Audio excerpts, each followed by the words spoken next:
تبدیلی نہیں ہوگی۔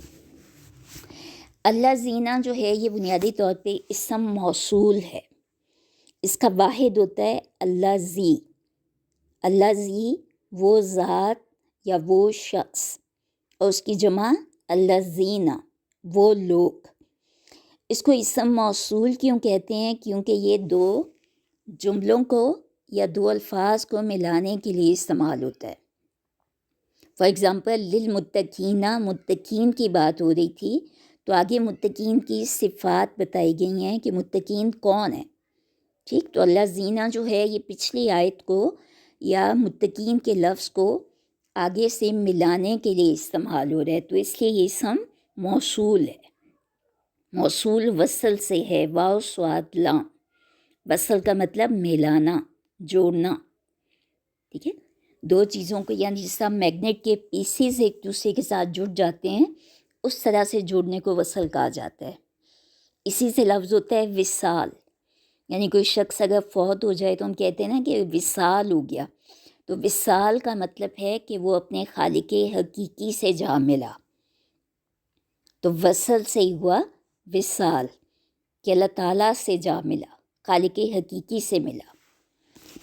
جی واپس لیسن پہ آئیے۔ الذین وہ لوگ، یؤمنون جو ایمان رکھتے ہیں۔ یؤمنون کا روٹ ورڈ ہے حمزہ میم نون، امن، ٹھیک ہے۔ یؤمنون میں حمزہ جو ہے وہ حذف ہے، سے حمزہ بیسیکلی الف جو ہے اس پہ اگر زبر زیر پیش آ جائے، کوئی جزم آ جائے تو وہ بھی حمزہ ہی کہلاتا ہے عربی زبان میں۔ تو یہاں پہ حمزہ جو ہے وہ اپنی اصل شکل میں بھی ہے حمزہ میم نون، اس کا روٹ ورڈ ہوگا امن سے، یعنی مان لینا، کسی چیز کو قبول کر لینا۔ تو یؤمنون بالغیب یعنی غیب کو ماننے والے، اس کو قبول کرنے والے۔ یؤمنون کے بعد اگر بعض زید کے ساتھ آئے تو وہ معنی ہوتا ہے کہ ایمان لانا اور قبول کرنا، دل سے قبول کر لینا کسی چیز کو، صرف زبان سے نہ ماننا، ٹھیک۔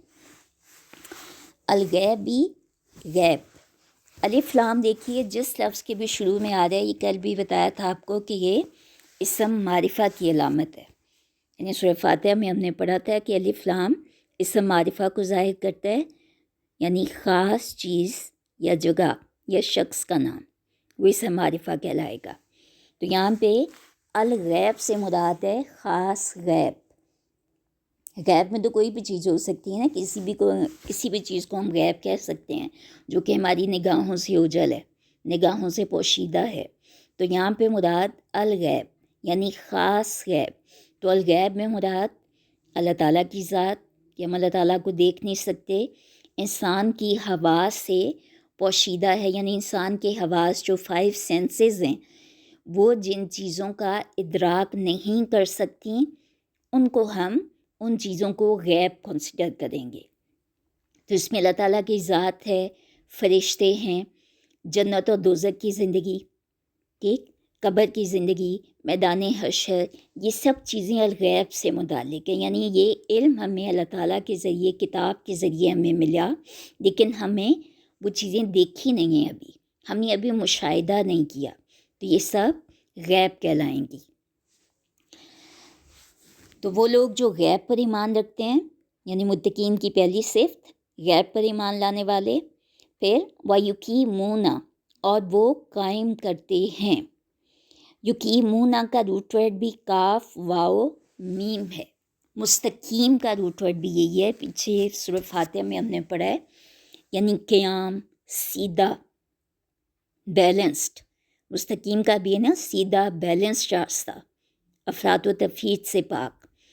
تو یقیمون میں بھی قوم سے قیام، قائم کرنا، اور یہاں پہ نماز قائم کرنے کا مطلب ہے ریگولرلی نماز ادا کرنا، نماز کو ترجیح دینا یا درست طریقے پر نماز ادا کرنا۔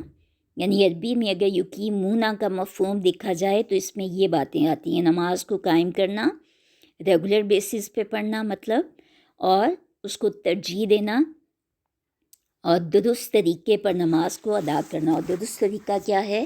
نبی اکرم صلی اللہ علیہ وسلم کا بتایا ہوا طریقہ۔ الصلاۃ نماز، سواد لام یا روٹ ورڈ ہے، ٹھیک ہے، اس سے بنا الصلاۃ۔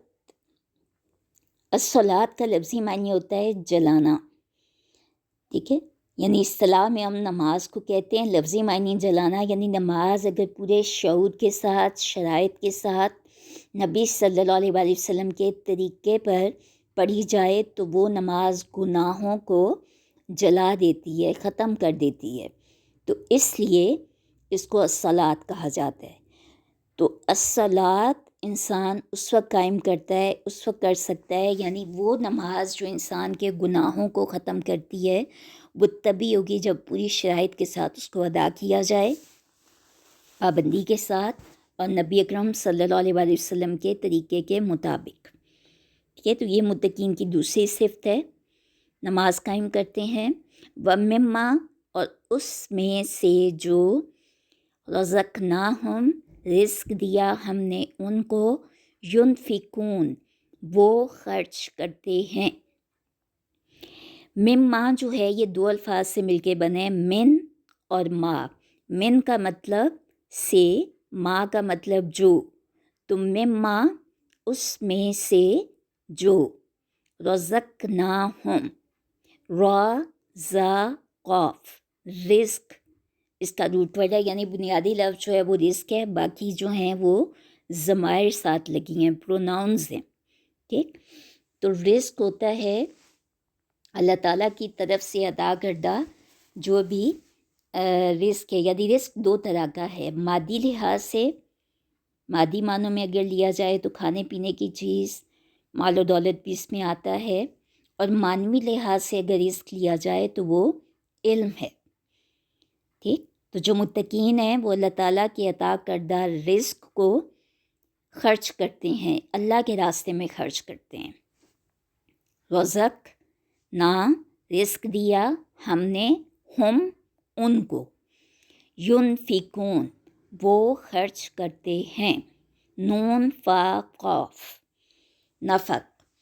نفق کا لفظی معنی ہوتا ہے سرنگ، سرنگ کو کہتے ہیں ٹنل، ٹھیک ہے، یعنی سرنگ جو ہوتی ہے اس کے دونوں طرف راستے ہوتے ہیں، ایک طرف سے انٹر ہوتی ہے چیز اور دوسری طرف سے نکل جاتی ہیں، تو خرچ کرنا جو ہے اس کا سرنگ سے کیا مماثلت ہے، یعنی مال جو ہے وہ ایک طرف سے انسان کو ملتا ہے اور انسان اس کو دوسری طرف لگا دیتا ہے، خرچ کر دیتا ہے، بالکل ٹنل کی طرح کہ ایک طرف سے چیز آئی دوسری طرف سے نکل گئی۔ ینفقون، اور منافقت کا جو روٹ ورڈ ہے نا وہ بھی یہی ہے، نون فا قاف، سرنگ سے ہی ہے، ڈبل فیسڈ، یعنی منافق کون ہوتا ہے جو ڈبل فیسڈ ہو، کسی کے سامنے کچھ، کسی کے سامنے کچھ، تو جس طرح ٹنل میں دونوں راستے ہوتے ہیں نا، دونوں سائڈ پہ، تو اس طرح منافق جو ہوتا ہے وہ بھی ڈبل فیسڈ ہوتا ہے، صحیح۔ تو یہ روٹ ورڈ سیم ہے اس میں۔ تو ینفقون میں کیا ہے، یعنی کیا خرچ کرتے ہیں، مال خرچ کرنا، پھر علم، معنوی لحاظ سے اگر رزق دیکھیں تو علم ہے، علم سیکھنا اور دوسروں کو سکھانا، ٹھیک۔ پھر اس کے بعد آگے متقین کی صفت بتائی گئی ہے، والذین، اور وہ لوگ، یؤمنون، جو ایمان رکھتے ہیں، بما، ساتھ اس کے جو، انزل، نازل کیا گیا، نون زا لام، نزلہ، یعنی اوپر سے نیچے کی طرف کسی چیز کا آنا، اسی سے ورڈ ہوتا ہے انزال، تنزیل، منزل۔ منزل بھی کیا ہے، ملٹی سٹوری بلڈنگ کو کہتے ہیں نا، ایک کے اوپر ایک بلڈنگ ہوتی ہے تو اس لیے اس کو منزل کہتے ہیں، پہلی منزل دوسری منزل۔ تو نزلہ کا لفظی معنی اوپر سے نیچے آنا، تو انزلہ، نازل کیا گیا، الیکا، آپ کی طرف، یعنی آپ صلی اللہ علیہ وآلہ وسلم کی طرف۔ الیکا جو ہے وہ بیسیکلی الہ اور کا، ان سے مل کے بنا الیکا۔ الہ کا مطلب طرف، اور کا تو یا تجھ، یعنی یہ پروناؤن ہے واحد مذکر حاضر کی، حاضر مطلب جو مخاطب ہے، سیکنڈ پرسن، اور واحد ایک، اور مذکر مین میل۔ الیکا، تیری طرف، یعنی آپ کی طرف، آپ صلی اللہ علیہ وسلم کی طرف، یعنی قرآن پاک، اس پر ایمان رکھتے ہیں، وما اور جو انزلہ نازل کیا گیا، من قبل کا آپ سے پہلے، من سے، قبل کا قاف با لام، قبل روٹ ورڈ ہے، قبل پہلے کو کہتے ہیں، اردو میں بھی یہ لفظ استعمال ہوتا ہے، قبل کا تجھ سے پہلے، یا چونکہ یہاں پہ آپ صلی اللہ علیہ وسلم مخاطب ہیں تو تجھ کی بجائے آپ آئے گا، آپ صلی اللہ علیہ وسلم سے پہلے، یعنی جو آپ سے پہلے کتابیں نازل کی گئیں، انبیاء کرام پہ جو صحیفے نازل ہوئے کتابوں کی صورت میں، صحیفوں کی صورت میں، اس پر ایمان رکھتے ہیں اور قرآن پاک پر ایمان رکھتے ہیں۔ وبالآخراتی، اور ساتھ آخرت کے، آخرت کا روٹ ورڈ ہے حمزہ خا را، یہاں پہ لکھنے میں الف آ رہا ہے، لیکن الف کے اوپر زبر زیر پیش، کھڑی زبر کھڑی زیر الٹا پیش کچھ بھی آئے تو وہ حمزہ کہلاتا ہے عربی زبان میں۔ حمزہ اپنی اصل شکل میں آئے تب بھی حمزہ کہلائے گا، اور اگر الف کے اوپر زبر زیر پیش یا کوئی بھی جزم آ جائے، کھڑی زبر کھڑی زیر الٹا پیش، تو وہ بھی حمزہ کہلاتا ہے۔ تو یہاں پہ روٹ ورڈ بنے گا، الف خا را نہیں بولیں گے، حمزہ خا را، اور خا کا مطلب بعد میں آنے والی چیز، ٹھیک، آخرت بھی اسی سے ہے۔ وبالآخراتی، اور ساتھ آخرت کے یا آخرت پر، ہم وہ، یوقنون وہ یقین رکھتے ہیں، یوقنون کا روٹ ورڈ ہے یا قاف نون، ٹھیک ہے، یوقنون میں یا موجود نہیں ہے لیکن روٹ ورڈ میں موجود ہے، ٹھیک ہے۔ یقین یعنی کسی چیز کو اس طرح ماننا کہ اس میں کوئی شک نہ رہے، یقین جو ہوتا ہے یہ ایمان کا آخری درجہ ہوتا ہے، کسی چیز کو آنکھوں کے سامنے محسوس کرنا، ٹھیک۔ تو یہ متقین کی صفات بتائی گئی ہیں، الذین یؤمنون بالغیب، غیب پر ایمان رکھتے ہیں، ویقیمون الصلاۃ، نماز قائم کرتے ہیں، ومما رزقناہم ینفقون، اور جو ہم نے ان کو رزق دیا اس میں سے وہ خرچ کرتے ہیں، اور وہ لوگ والذین یؤمنون بما انزل الیک، وہ لوگ جو ایمان رکھتے ہیں اس پر جو آپ کی طرف نازل کیا گیا، یعنی قرآن پاک پر ایمان رکھتے ہیں، وما انزل من قبلک، اور جو آپ صلی اللہ علیہ وسلم سے پہلے نازل کیا گیا، ٹھیک ہے۔ وبالآخراتی ہم یوقنون، اور آخرت پر یقین رکھتے ہیں، اولئک یہی لوگ، علی اوپر، ہدن ہدایت کے ہیں، میں ربہم ان کے رب کی طرف سے، یعنی وہ اپنے رب کی طرف سے ہدایت پر ہیں، واولئک اور یہی لوگ، ہم وہ، المفلحون فلاح پانے والے ہیں، مفلحون کا روٹ ورڈ ہے فا لام ہا، یعنی مراد پانے والے، کامیاب ہونے والے یا منزل تک پہنچنے والے، وہ مفلحون کہلائیں گے۔ مفلح بیسیکلی مفلح کی جمع ہے مفلحون، اس کا واحد ہے مفلح، میم فے لام ہے پہ پیش، یعنی مفلحو، تو مفلحو سے بنا مفلحون۔ مفلح وہ شخص ہوتا ہے جو دنیا اور آخرت کے تمام مراحل سے گزر کر جنت میں داخل ہونے والا ہے۔ فلاح جو ہے یہ حقیقی کامیابی کو کہتے ہیں، ویسے تو کامیابی دنیا کی کامیابی بھی ہوتی ہے، لیکن فلاح حقیقی کامیابی، آخرت کی کامیابی، یعنی دنیا اور آخرت کی تمام مراحل اور آزمائشوں سے گزر کے ان میں کامیاب ہو کر انسان جنت میں داخل ہو جائے، ٹھیک، تو وہ ہوگا فلاح پانے والا، ٹھیک ہے جی۔ صدق اللہ العظیم۔